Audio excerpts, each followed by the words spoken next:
Lao Tzu puts it in this way: the great Tao flows everywhere, both to the left and to the right. It loves and nourishes all things, but does not lord it over them. And when merits are accomplished, it lays no claim to them. The more, therefore, you relinquish power, trust others, the more powerful you become, but in such a way that instead of having to lie awake nights controlling everything, you do it beautifully by trusting the job to everyone else. And they carry it on for you. So you can go to sleep at night and trust your nervous system to wake you up in the morning. You can even tell it, I want to wake up at 6 o'clock, and it'll wake you up just like an alarm clock. This seems a sort of paradox to say this, but the principle of unity, of coming to a sense of oneness with the whole of the rest of the universe, is not to try to obtain power over the rest of the universe. That will only disturb it and antagonize it and make it seem less one with you than ever. The way to become one with the universe is to trust it as another, as you would another, and say, let's see what you're going to do. But in doing that, you see, in saying that to everything else that you have been taught to think is not you, you are also saying it to yourself.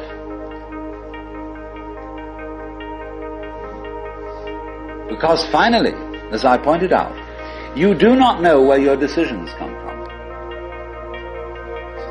They pop up like hiccups. And when you make a decision, people have a great deal of anxiety about making decisions. There's this guy farmer, who ordered a help man to come in, and found he was an extraordinarily efficient worker, because the first day he put him on sawing logs. And he sawed more logs than anybody had ever sawed. It was fantastic. But they were all done in one day. So the next day he put him on to mending fences. And there were all kinds of broken fences around the farm. And in one day he had the whole thing done. So he thought, what am I going to do with this guy? So he took him down into a basement and said, look, here are all the potatoes that have come in from this harvest. And I want you to sort them into 3 groups. Those that we sell, those that we use for seeding, and those that we throw away. So he left him at that. At the end of the day, the laborer came back and said, well, that's enough, mister. I quit. Oh, he said, you can't quit. I've never had such an excellent worker. I'll raise your salary. I'll do anything to keep you around here. I said, no. It's all right mending fences and chopping wood, but this potato business is decision after decision after decision after decision.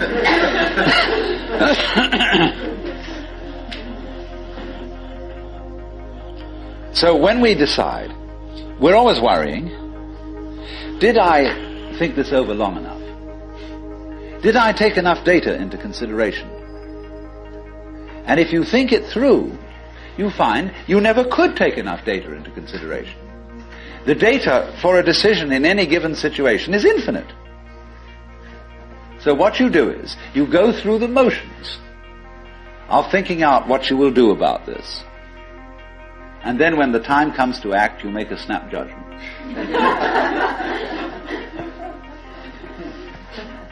I mean, I'm speaking a little extremely, making some fun of it and so on, because after all, we do occasionally get the vague outlines of things and make a right decision on rational grounds. But we fortunately forget the variables that could have interfered with this coming out right. It's amazing how often it works. But warriors are people who think of all the variables beyond their control and what might happen. So then when you make a decision, And it works out all right.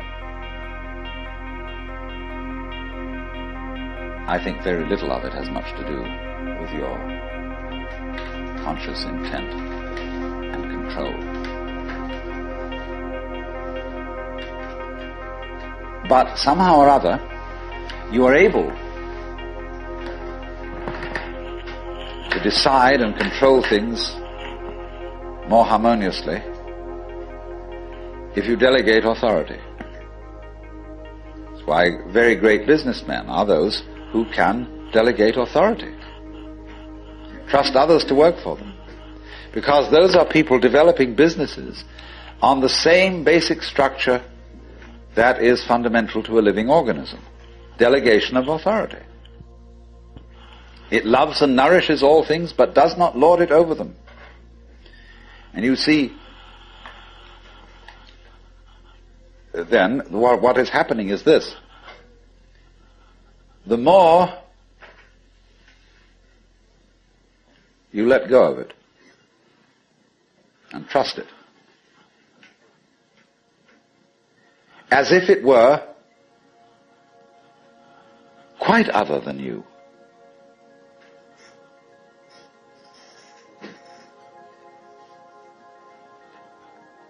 the more you realize the inseparable identity of self and other.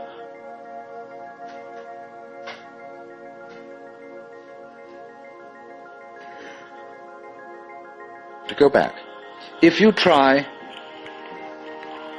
to find the identity of self and other by subjecting other to self,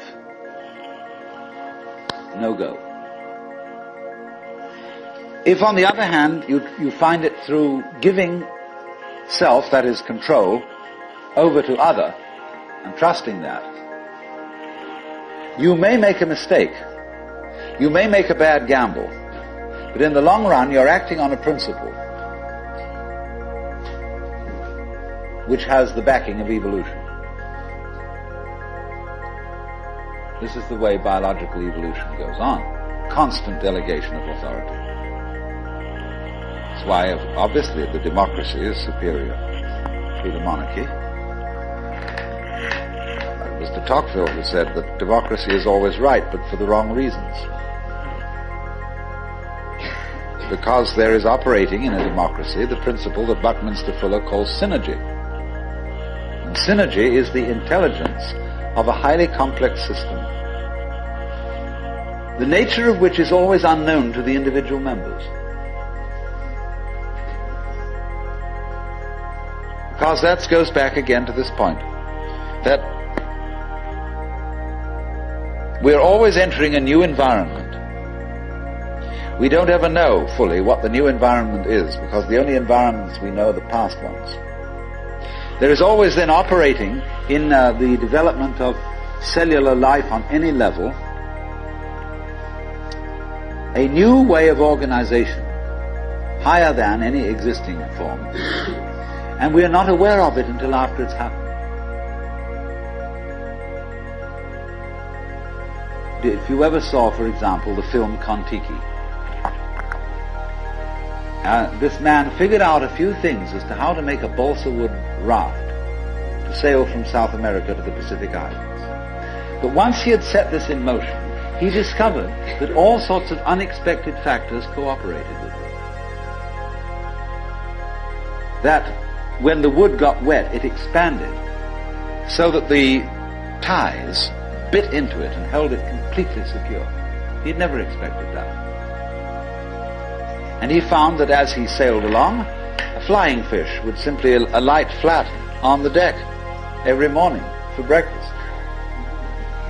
That all kinds of natural factors, it was this, he'd touched a key where he was flowing with the course of nature, and everything cooperated with him. Because he had touched the key. He'd made the act of faith. And he was just picking up, in other words, a practice which had been hundreds and hundreds of years ago, had been followed by others who had worked it out by their great ecological awareness.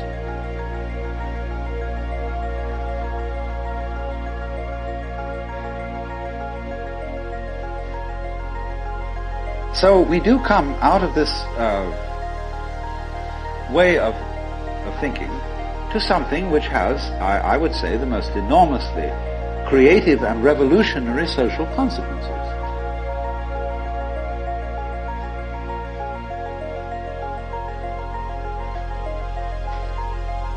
That it has become not virtuous, not self-sacrificing, not anything like that. It has become the hardest practical politics to let go control to others, to give up trying to dominate the scene.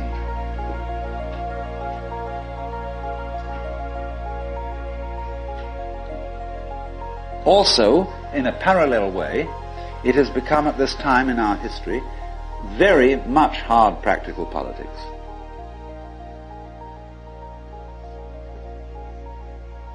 To learn how to enjoy ourselves. You can go to the Protestant people with their Protestant ethic who are against this kind of thing, and now say to them with great glee, it is your solemn duty to learn how to enjoy yourself. Why? Because in an age of leisure, people have really got to know how to enjoy themselves. Because if they don't, they'll smash the whole future of the human race.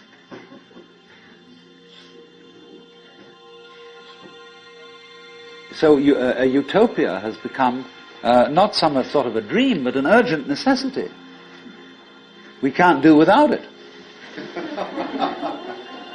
Because if we try to do without it, what's going to happen is that we are going to terminate our race in a mutual massacre of scapegoats.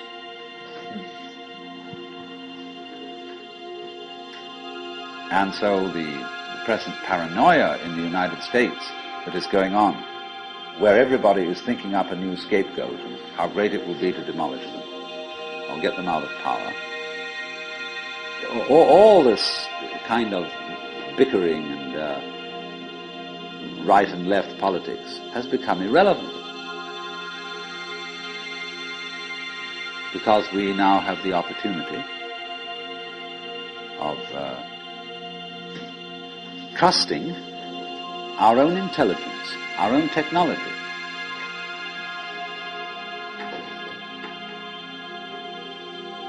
To take the risk of doing what we want, which will work to the extent that we realize that what I want, basically, what I really want is what you want. And I don't know what you want. Surprise me.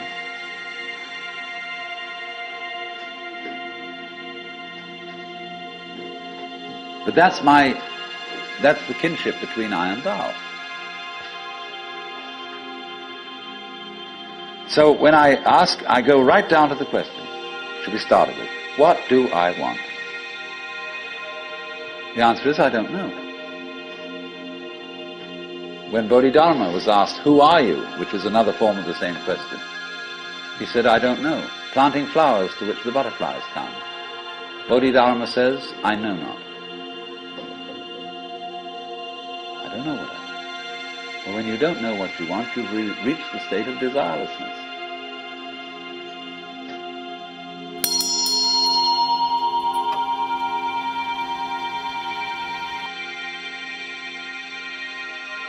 When you really don't know. You see, there's a beginning stage of not knowing, and there's an ending stage of not knowing. In the beginning stage, you don't know what you want because you haven't thought about it, or you've only thought superficially. And then when somebody forces you to think about it and go through and say, yeah, I think I'd like this, I think I'd like that, I think I'd like the other, there's the middle stage. Then you get beyond that. Say, is that what I really want? In the end you say, no, I don't think that's it. I might be satisfied with it for a while, and I wouldn't turn my nose up at it. But it's not really what I want. Why don't you really know what you want? Two reasons. that you don't really know what you want. Number one, you have it. Number two, you don't know yourself, because you never can. The Godhead is never an object of its own knowledge. Just as a knife doesn't cut itself, fire doesn't burn itself, light doesn't illumine itself. It's always an endless mystery to itself. I don't know. And this I don't know, uttered in the infinite interior of the Spirit,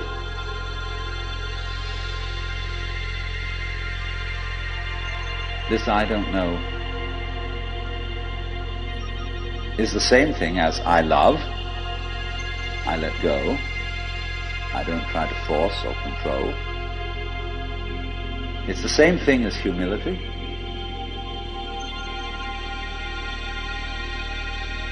And so the Upanishads say,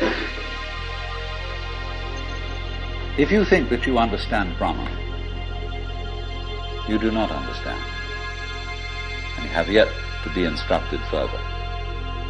If you know that you do not understand, then you truly understand.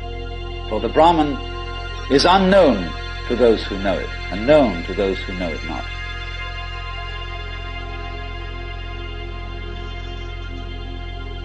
And the principle is that any time you, as it were, voluntarily let up control, in other words, cease to cling to yourself, you have an access of power.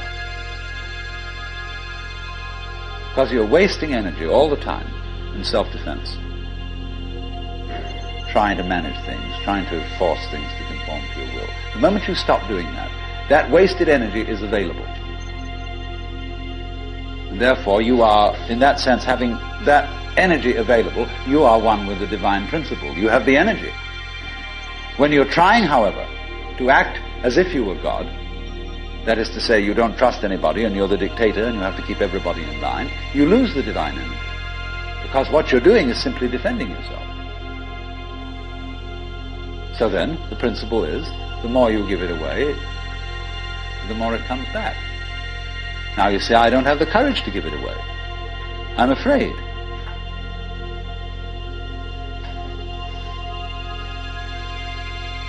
And you can only overcome that by realizing you better give it away, because there's no way of holding on to it. The meaning of the fact, you see, that everything is dissolving constantly, that we're all falling apart, we're all in a process of constant death, and that the worldly hope men set their hearts upon turns ashes, or it prospers, and like snow upon the desert's dusty face, lighting a little hour or two is gone. You know, all that Omar Khayyam jazz. You know, the cloud-capped towers, the gorgeous palaces, the great globe itself, I, all which it inherits shall dissolve, and like this insubstantial pageant faded, leave not a rack behind. All falling apart. Everything is. That's the great assistance to you. See, that fact that everything is in decay is your helper. That is allowing you that you don't have to let go, because there's nothing to hold on to. It's achieved for you, in other words, by the process of nature. So once you see that you just don't have a prayer, and it's all washed up, and that you will vanish and leave not a rack behind, and you really get with that, suddenly you find you have the power, this enormous access of energy. But it's not power that came to you because you grabbed it. It came in entirely the opposite way. And power that comes to you in that opposite way is power with which you can be trusted. Of course, what we've been talking about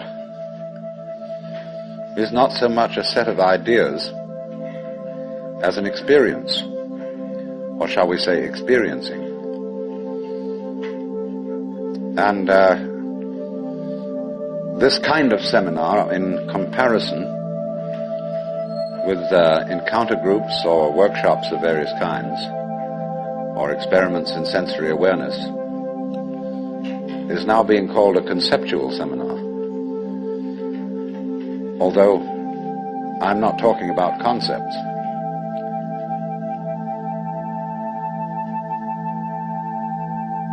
But the crucial question arises that an understanding, a real feeling understanding of the polar relationship between the individual and the world is something that operates, as we say, in your bones, and isn't just a view that you hold or a belief that you hold. It's so curious that the emphasis of the Western tradition in religion is primarily upon right belief. Do you believe in the right dogmas and the right doctrines? And only secondarily upon right action. Because what you believe is, in Christianity at any rate, far more important than what you do. Because one is saved through faith, not by works. And early in its history, the Christian church rejected the movement in the church which had been known as Gnosticism, from the Greek gnosis, which means knowledge. And in a way, there were some sound reasons for doing so. Because the Gnostics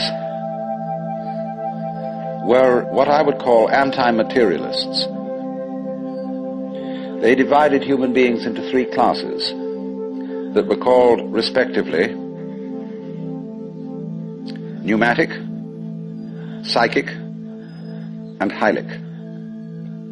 The last one being H-Y-L-I-C, from the Greek hyli, or they would call it now Ili, meaning wood. So the people were spiritual, psychological, and wooden. And that is to say, the wooden people were those most absorbed in materiality and most closely identified with their bodies. And Orthodox Christianity rejected this sort of distinction because of the perfectly correct idea that material existence is not inconsistent with spirituality. This is something which most Christians have forgotten. But they do believe as the central principle of Christianity in what's called the Incarnation. That in the Jesus of Nazareth, Almighty God did in fact become material, become human. And by this process initiated a transformation of the cosmos.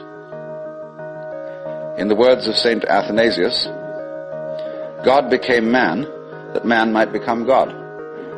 And you don't hear that from the pulpit very often.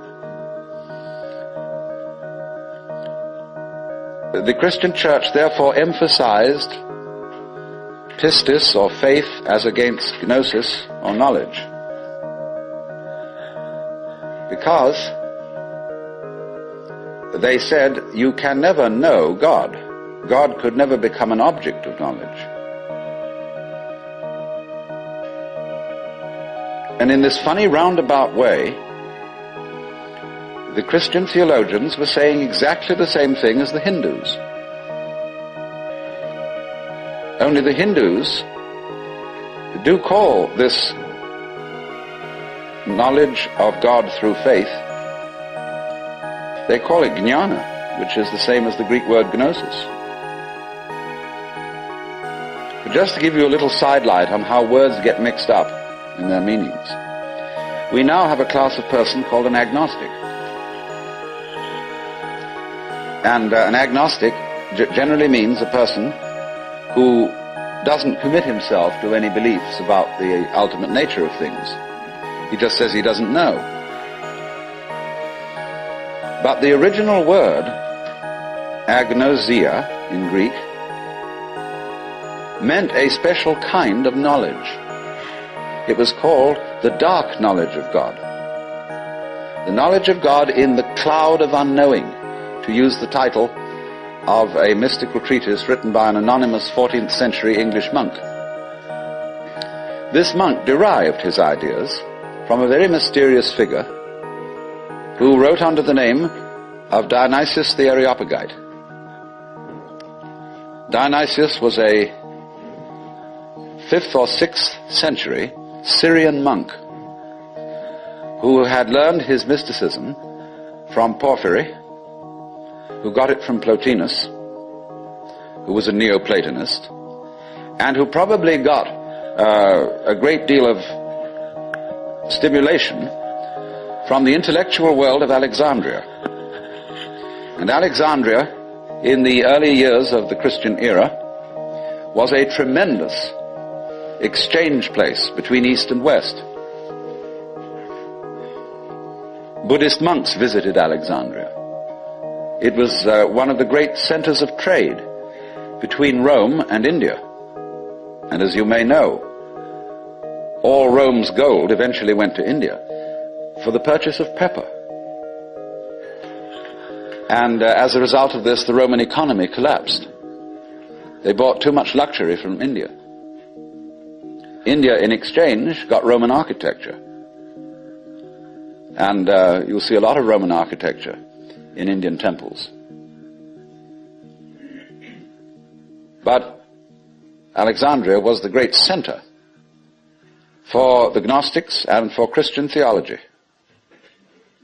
And some of the greatest theologians, Clement, Origen, Athanasius, St. Cyril, all worked out of Alexandria. Well, now going back to this strange monk, Dionysius, it was he who first put around the idea in Christian circles that there was such a thing of the knowledge as the knowledge of God by faith, by agnosia, really, by unknowing. And he, in a book which he wrote, very short book called the Theologia Mystica, he wrote a treatise on the higher knowledge of God, which might be quoted directly from the Upanishads in certain parts of it. The last section of it reads like the Mandukya Upanishad, because it's a series of negations. It says what God is not. And he goes very far, because he says that God is not one. He says our idea of unity falls far short of what God is. So does our idea of Trinity. So does our idea of spirit, our idea of mind, of justice, of love. All these things are not really God. And he says in another place, if anybody, having seen God, understood what he had seen, what he would have seen would not have been God, but some creature of God, less than God, some sort of angel or something like that.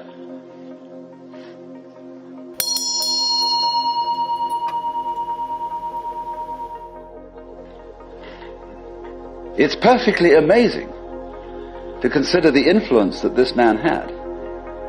For writing under the name of Dionysius the Areopagite, he became identified, you see, with St. Paul's first convert in Athens.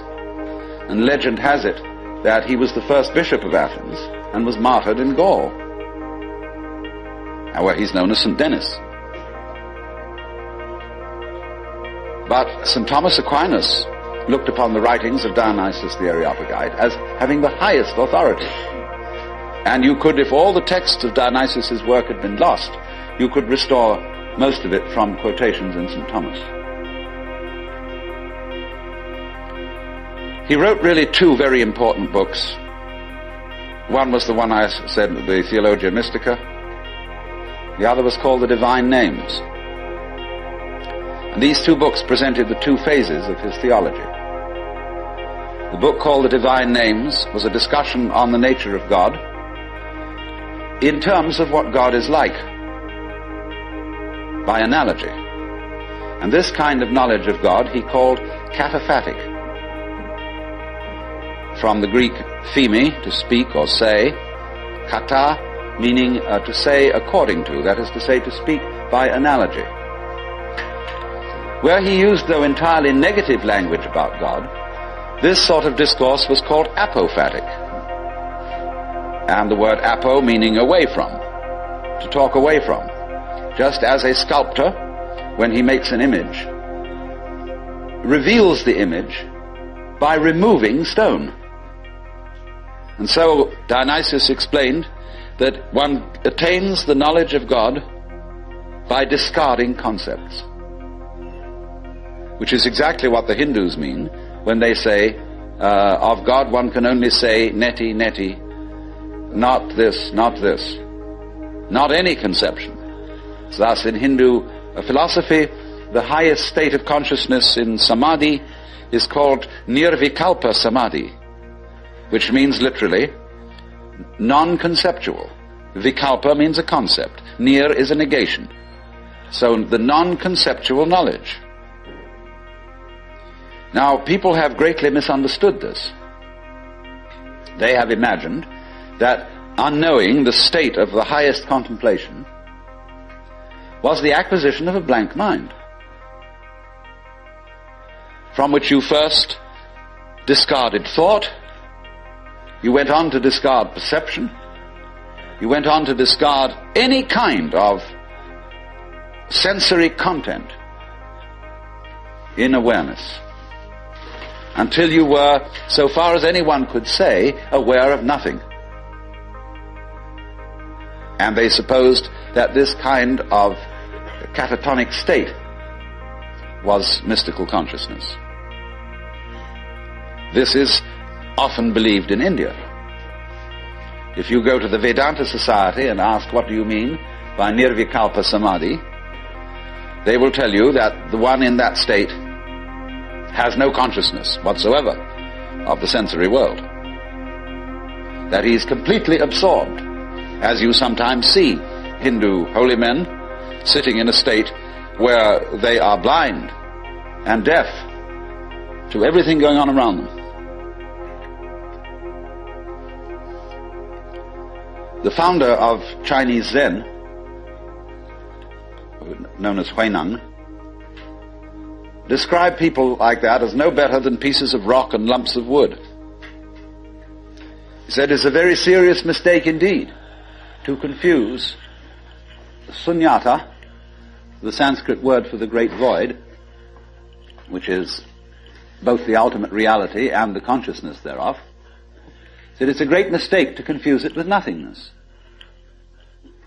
It is rather to be thought of as space, or like space, because space is not empty. It contains the whole universe. And so in the same way, the state of mind of a person who is truly enlightened is not empty.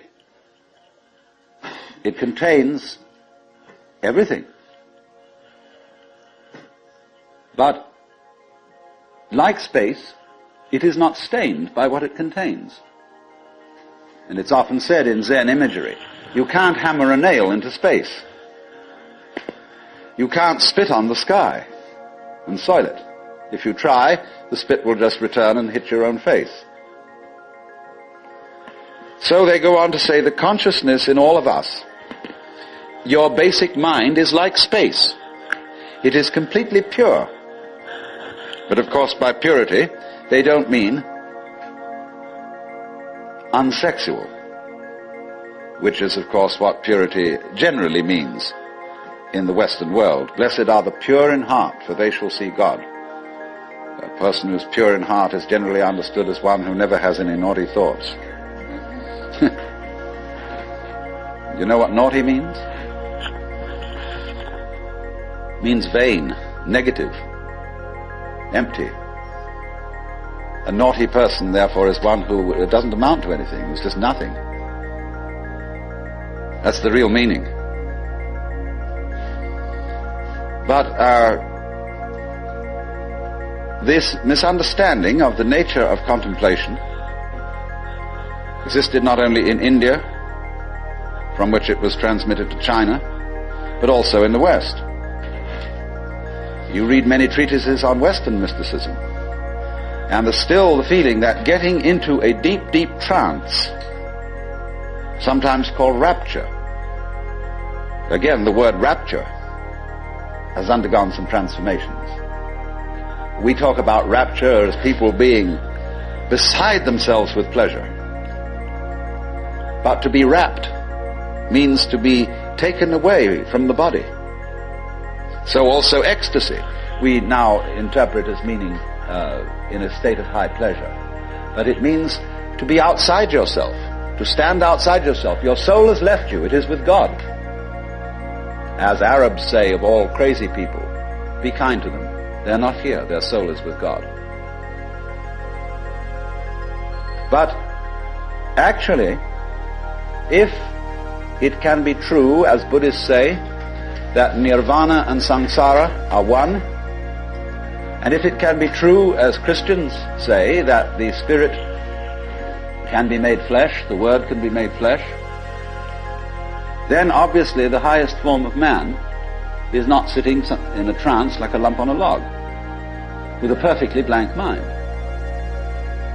Because if that were the highest state of consciousness, it would be an exclusive state of mind, a state of mind that shuts out life. And in that sense it could not qualify for being what the Hindus call non-dualistic. They always speak of the highest reality as being not one, because one excludes many. Not nothing, because nothing excludes something. Not being, because being excludes non-being, and vice versa. And so they use this word non-dual to mean that which doesn't exclude anything, which, as it were, has no outside. As we say, space has no outside. You can only have outsides inside space. You can't have any outsides outside space. There is no outside space, even though space may be curved and finite.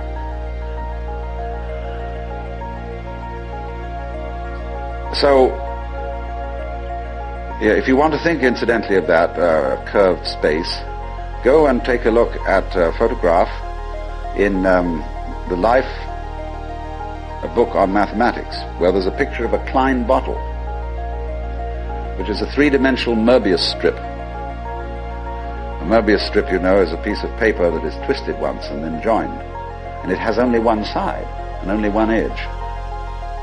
Now, a Klein bottle is a three-dimensional Möbius strip, and it only has one inside. It has no outside. You can say it has an inside and no outside, or it has an outside and no inside. It's a fabulous little trick. But there's something like that would be the nature of space, as that which does indeed transcend the opposites.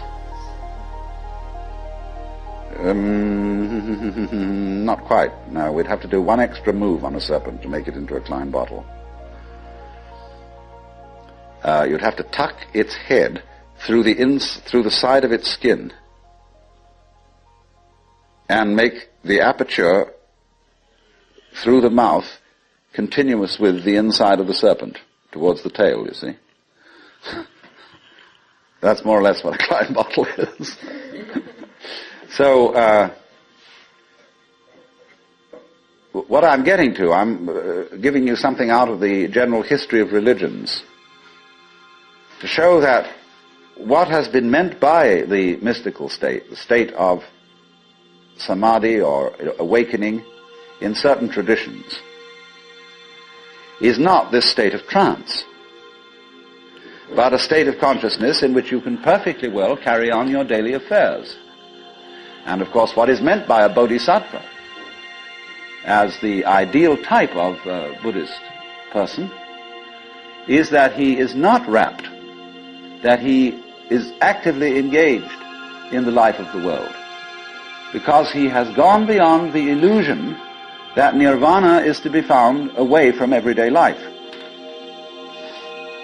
So what is then the point of meditation? Why meditate? Why do you have to crawl off into a hole, or go to a Zen monastery, or retire and be quiet, when this is only a withdrawal? Is there anything to be said for it? Well, meditation is, in that sense, as a practice, as a discipline, is a very curious problem. Because from one point of view it's a help, and from another point of view a hindrance. And I think we have to understand, first of all, that meditation exercises are medicinal rather than dietary. The same could be said of LSD. A medicine, not a diet. Something that is described in Zen as when you want to open a door, or summon someone to open the door for you, you pick up a brick and you knock on the door, but you don't carry the brick into the house. When you need a raft for crossing a stream, you cross the stream on the raft, but you leave the raft on the bank at the other side. You don't go carrying it around. But a lot of people, when they get into meditation, or they get into religion, or into any kind of exploration of this sort, turn the door into a revolving door and keep on going round and round and round and never get through. They say what a gas it is to be in this revolving door. So I think a good definition of a parasite is the person who goes through a revolving door on someone else's push.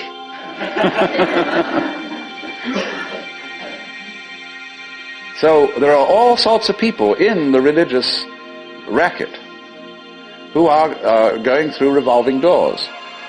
And they're very bitter about people who walk right through and leave the door behind, because they say, well, you haven't paid enough respect. You must really understand religious one-upmanship. It's a tremendously important thing.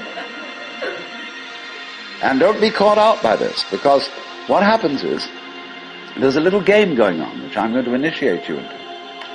And it's played in Zen, which is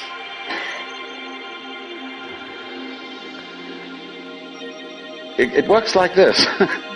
If you go to a teacher and ask for spiritual instruction, or even if you come to a seminar like this, you are, by doing that, confusing yourself. Because you are looking for what you're asking for outside, as if someone else could give it to you, as if you didn't have it. So the teacher knows that as long as you do that, you haven't understood. But he doesn't just tell you to go away. Or he may sometimes just say, go away, I'm too busy. And in any case, I can't tell you anything. Well, people won't take that for an answer. They won't take no for an answer. And furthermore, if he just said go away, they would just find some other teacher who would exploit them and maybe keep them as followers for years and acquire a great deal of money by so doing. But what he does is another thing. He tries to give them the put down, as if to say, you have a great long distance to go yet. Your attainment is not at all perfect. And they're always talking about other sects and other schools and saying, well, they haven't really got the point, you see? So that you keep losing faith in yourself and feeling, my goodness, I haven't yet attained this thing. And that keeps you working. But all the time, you're being talked out. It's like someone who's a pickpocket and he's stolen your own watch and is selling it to you.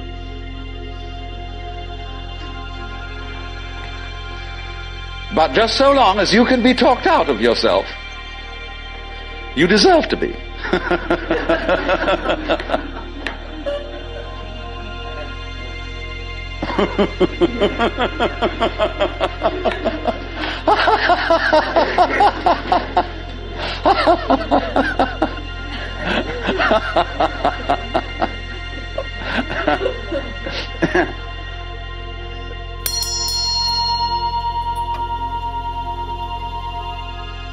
Now, you become very aware of this if you ever do momentarily slip into some sort of mystical experience, you become aware of this tremendous gamesmanship going on. And you see it as sort of continuous with all sorts of cosmic games that are going on, of creatures eating other creatures up, and the creatures that get eaten, of course, transform themselves into the creatures that eat them, and then in turn eat other creatures. And you see the whole hide-and-seek game going on, and then you realize very clearly that the state of development that you are in now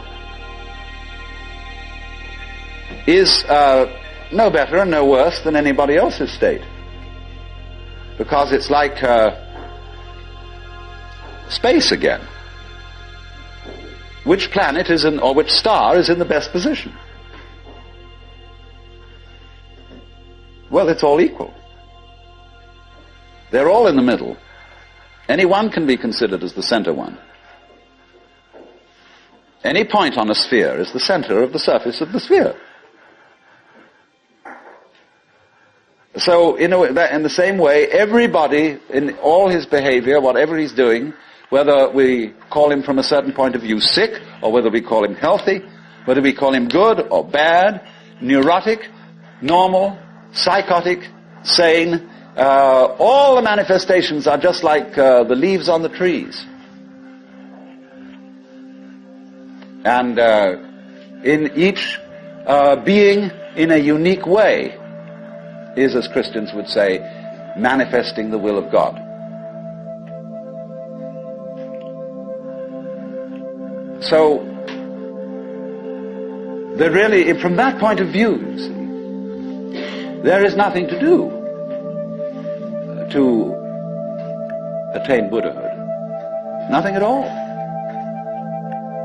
But you see, that's very difficult to understand, because a lot of people, when they hear that there's nothing to do, try to do nothing. And you can't. Because you are karma, and karma means action. You can't do nothing. But the thing you're looking for, or think you're looking for, is what you're doing.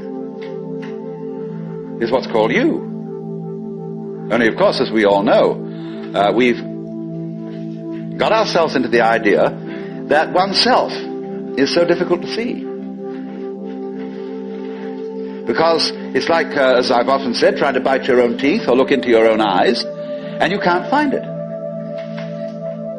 It's always behind. It's like your head is, from the optical point of view, a blank space. Neither light nor dark. It's right in the middle of everything. And so, one of the great tricks of gurus is to set people looking for their heads. There's a famous story of a king in India in ancient times called Yajnadatta.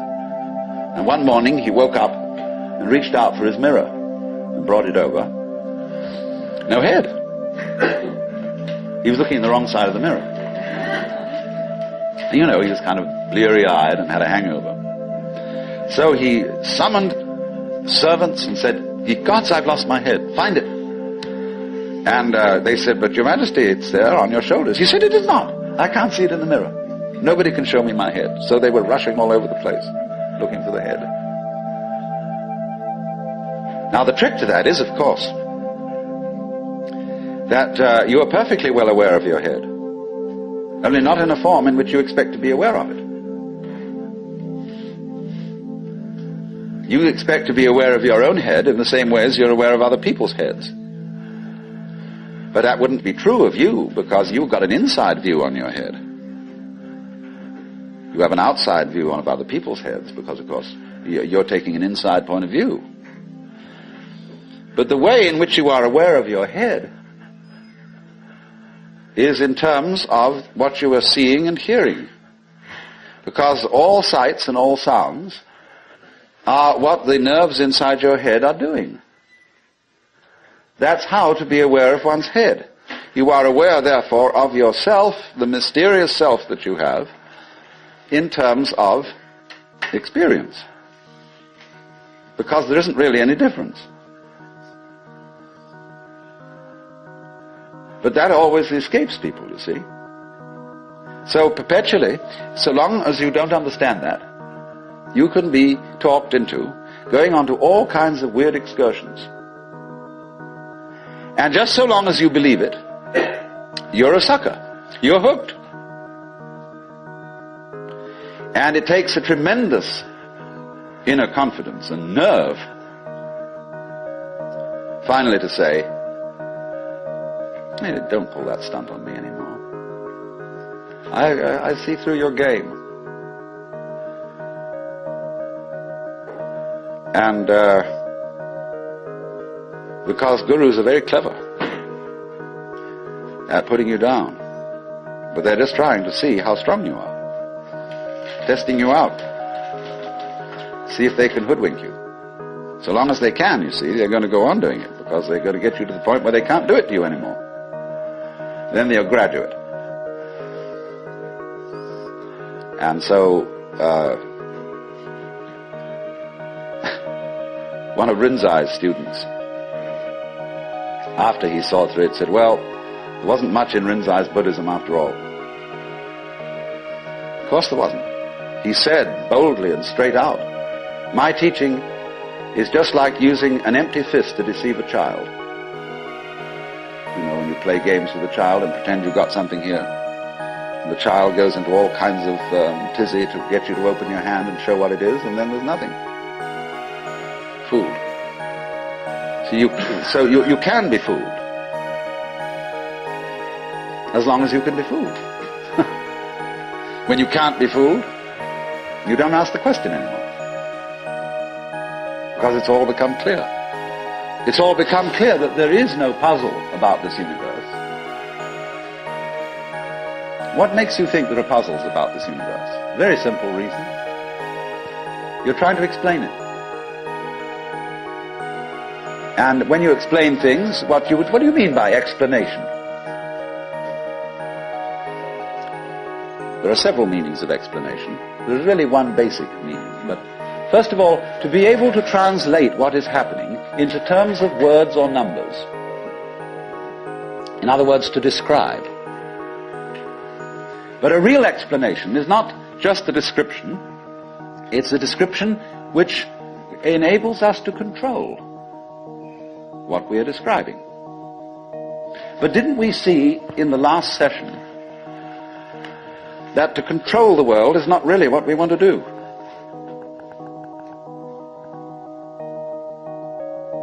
So that if all explanations have as their function enabling us to control things, then maybe an explanation isn't what we wanted. And furthermore, you can very simply see that what makes things complicated is explaining them. When somebody explains to you how a flower works, and he's a great botanist, and analyzes all the innards of a flower, and shows the channels, the fibers, the processes of reproduction, and so on that go on in it, everybody stands fascinated. Say, how complicated that is. How clever God must have been to create that flower, to have all that complexity going. It isn't complicated at all. It's only complicated when you start thinking about it. Because the vehicle of words is a very clumsy one. And when you try to talk about the processes of nature, what is complicated is not the processes of nature, but trying to put them into words. That's as complicated as trying to drink up the ocean with a fork. It takes forever. And so this intense complexity that we see in everything is created by our attempt to analyze it all. And so what we do is, you see, when we analyze, we use our eyes and ears as scalpels. And we dissect everything. And we have to put a label on every piece we chop off. And so we scalpelize and we get it right down to atoms, getting finer and finer, and we suddenly thought, well, we've got to the end of it, because the word atom means what is not cuttable. Atomos. But then we found we could cut the atom. And lo and behold, Big fleas had little fleas upon their backs to bite them. And it goes on forever. There is no end to the minuteness which you can unveil through physical investigation. For the simple reason that the investigation itself is what is chopping things into pieces. And the sharper you can sharpen your knife, the finer you can cut it. And the knife of the intellect is very sharp indeed. And the sophisticated instruments that we can now make, well, there's probably no limit to it. But in a way, all that is vain knowledge. In a way. Because you see, what it does is, it gives you the illusion that you've solved your problems. When you have controlled certain things and you have solved certain problems, practical problems, you say, fine, more of that please. Let's go on solving problems. And then you do. You create a world of people, as we are today, far more comfortable than people who lived in the 19th century. Just remember the troubles of going to a dentist when you were children, or some of you when you were children, of medicine, of badly heated homes, of all sorts of things that we don't put up with anymore. But the problem is we keep running into this thing that all constant stimulations of consciousness become unconscious. And when we take it as a matter of course to have certain comforts, then we switch the level on which we worry. When you solve a whole set of problems, people find new ones to worry about. And after a while, you begin to get that haven't we been here before feeling. Aren't we just going round on a cycle and doing the same old thing over and over and over again because we don't realize that we're chasing our own tails?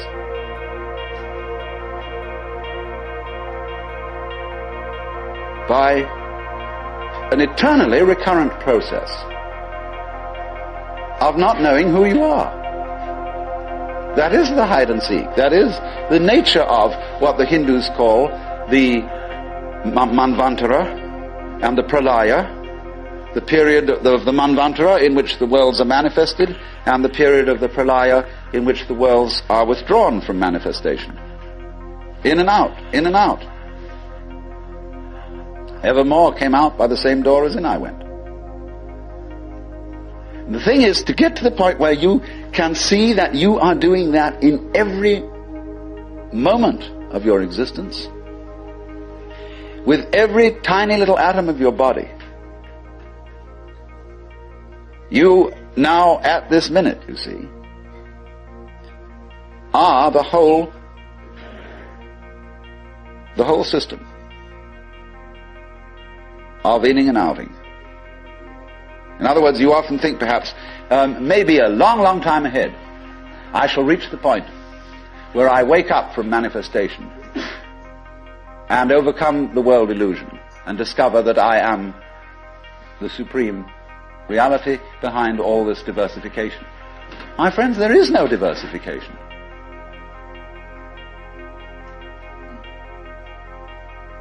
In other words, what you call diversification is your game.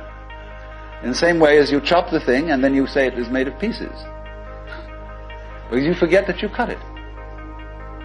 And so when you see the world as complicated and that there are life problems and that you might one day succeed.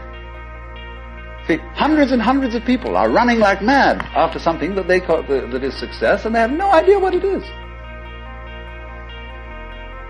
So in exactly the same way, the Guru is keeping you running and running after spiritual attainment. You don't know what you want. This is where Krishnamurti is so clever. Because he says, if you ask me for enlightenment, how can you ask me for enlightenment? If you don't know what it is, how do you know you want it?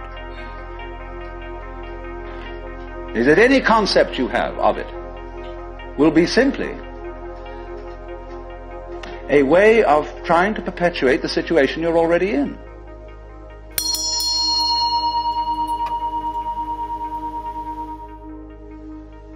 If you think you know what you're going out for, all you're doing is you're seeking the past. What you already know, what you've already experienced. Therefore, that's not it, is it? Because you say you're looking for something quite new. But what do you mean new? What's your conception of something new? Well, you figure I can only think about it in terms of something old. Something I once had. So he doesn't say anything.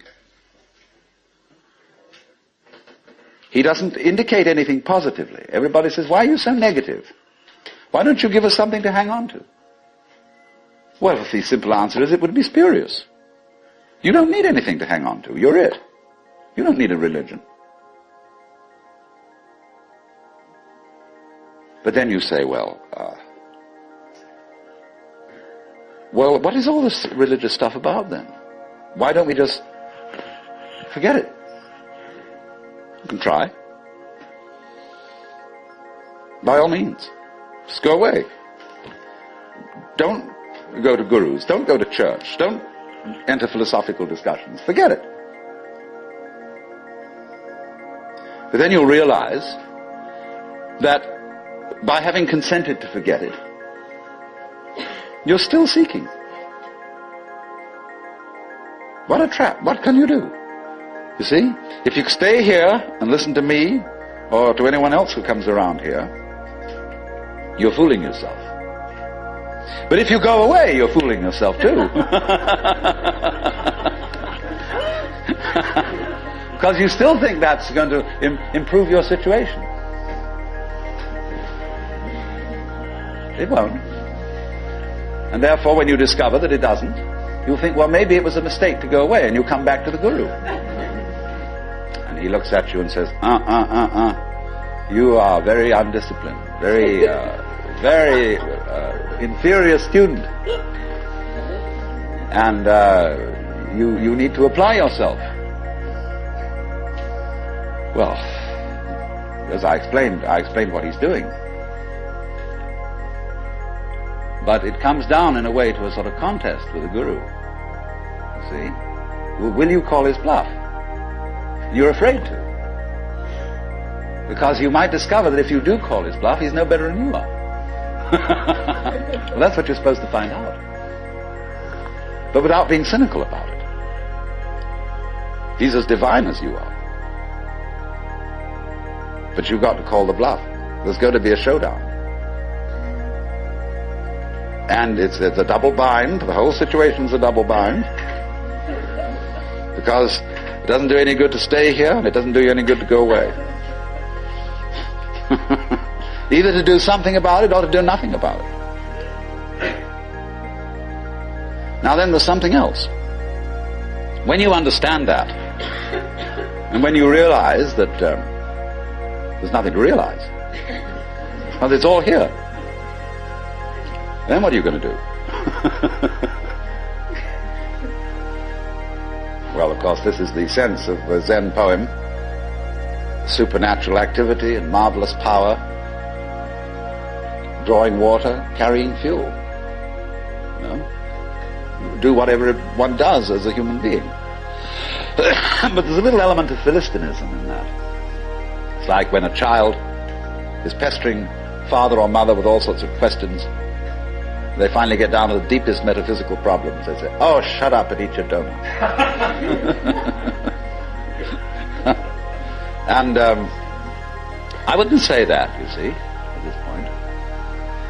Because life, as one looks at it, you see, is in fact a celebration of itself. When you look out at night at the stars and you really wonder, good God, what is all that about? Well, it's a firework display. And it's celebrating High Holy Day. It's whoopee. And the whole world is whoopee. It's a kind of exuberance. And therefore the proper function of religion is digging this. It's not seeking. It's not seeking anything. But is, in a way, thanksgiving That's why, of course, the Christians were right in calling the Mass the Eucharist, the Thanksgiving. Only they had such a complicated way of thinking about it that nobody could understand it. So there, in religion, all religious exercises, whether they are meditative or whether they are ritualistic, are whoopee. They are not something you do in order to attain anything. They are like art forms, like dancing. They are expressive of attainment, of the attainless attainment. So here's another hang-up for you. When you go to Mr. Suzuki, who runs the Zen Center, he's a good disciple of Dogen, who brought Zen, a certain school of Zen to Japan in the 13th century. Dogen said, you can't sit and meditate unless you're already a Buddha. In which case, why meditate? Well, meditation is just the way a Buddha sits. And he called this sitting just to sit, not to attain enlightenment. Because the minute you do that, you see, you're not meditating.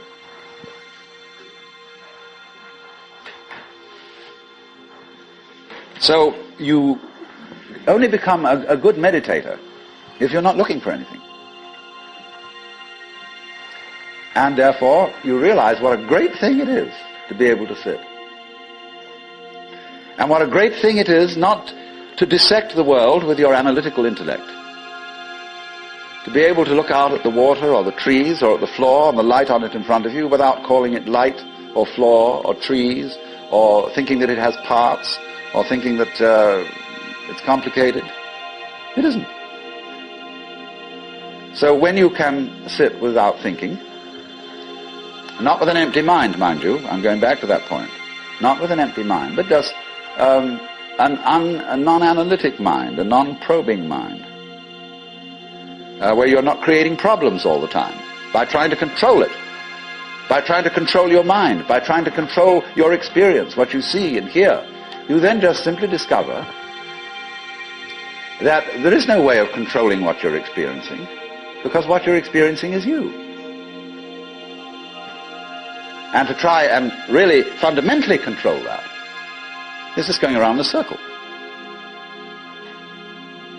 So if I would say to you now, what you have to learn is to let it happen, that's wrong too. There's no one to let it happen.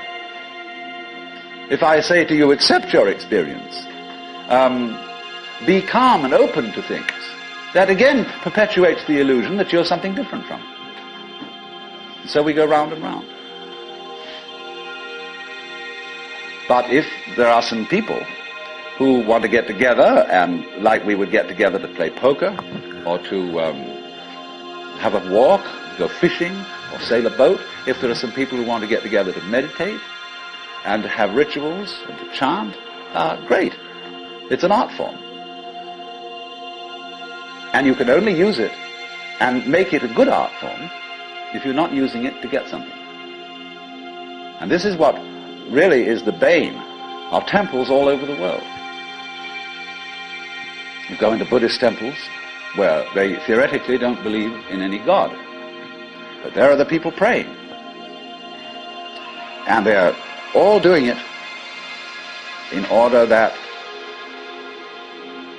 we get a male child next time around, or that the horse recover from a disease, or that mama gets cured of the dropsy. And all these petitions are going on and on and on. People always coming to the temple to ask for something. Lowbrow people for lowbrow things, highbrow people for highbrow things. And there all the vendors sit outside and sell souvenirs and magic and charms, and all the people go in and do this. And all these serious priests sitting there, really having to keep up face and say, yes, we can provide these services. On the other hand, if you go in to one of these temples, along with all the faithful followers, and have a ball, buy a bead, buy a candle, buy a this, buy that, buy some incense, go in, and dig this great thing going on, salute the Buddhas, or the altars, or the crucifixes, or what you will, but don't take it seriously. And this is one of the great important transformations of today. In our consciousness is that a great many people are finding out that religion is not supposed to be taken seriously. This is a shocking thing to many people. There used to be an old saying that a religion is dead when the priests laugh across the altars. That's true in one sense. When the priests know that they've got a racket going, and they don't believe one word of it, and they're laughing across the altar because of all these suckers around doing it, then it's true. The religion is dead. But when the priests laugh at the altars because they're having such fun, because this whole scene is so beautiful, well, it's the difference between some stuffy old Buddhist priest humming a sutra and Allen Ginsberg chanting a sutra. That's a thing to hear. Because the priests are going, they go on for interminably. It's a bore. They're sick of it. But they get paid for it. This is magical. But when Allen Ginsberg chants a sutra, everybody gets in a circle and he gets these little bells and they get going. It's just like a jam session where everybody is absolutely delighted. Well, that's the way to do it. And if you can't do it that way, forget it.